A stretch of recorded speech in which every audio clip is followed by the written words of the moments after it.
In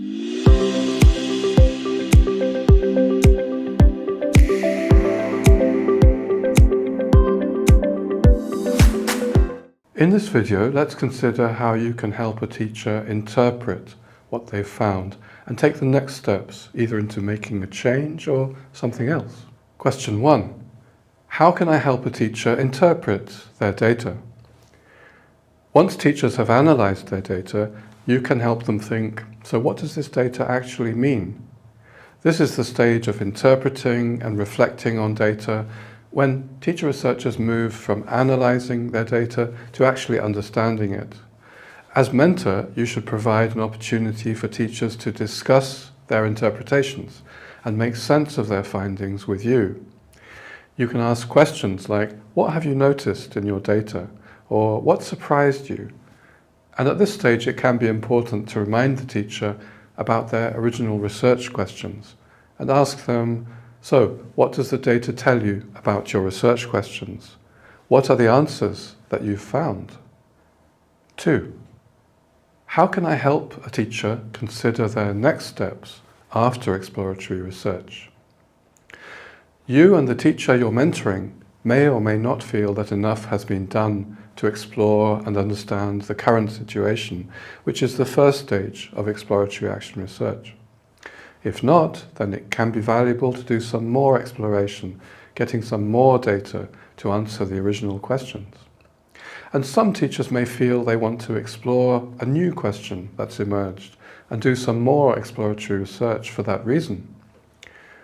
There's probably no good reason to force them to move into action research unless they want to. In fact, some teachers find that just having understood the situation better has already changed their behaviour or has changed the situation. For example, because students feel more involved, more listened to, and have themselves been reflecting on the situation and changing their own behaviour. That can be a really good outcome of exploratory research and could mark the end of a particular project. However, a lot of teachers do want to take some new action, to make some new change as a result of their research, and that's where action research comes in. 3. How can I support a teacher to plan and evaluate change? If the teacher you're mentoring does want to move into making some change based on what they've now understood from their exploratory research, you can help by making sure of a few things.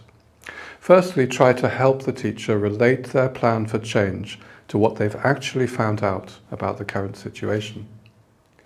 To ensure that actions are evidence-based and appropriate, as a mentor, you can ask questions like, why did you decide to take this action? Is it a good fit for your students, your classroom, your context? How is it linked to what you've learned from your exploratory findings? Secondly, you might need to help a teacher find ideas for change. Ideas that come from student suggestions can be very useful, or ideas from others, including colleagues, teacher communities of practice, reading, or from yourself. But it's important to check that they are well matched to what the teacher has been discovering about the current situation in their own context, not just taking an idea off the shelf, like in the supermarket. For this next stage to be action research, following on from exploratory research, it's important that the teacher plans how they're going to evaluate the success or otherwise of their action.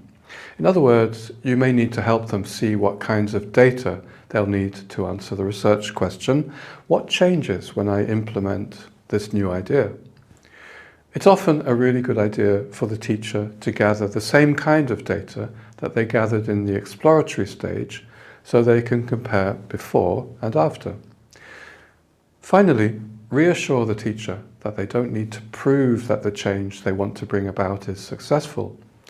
It's possible to learn a lot from considering critically why something failed, and that can lead into further cycles of exploratory or action research.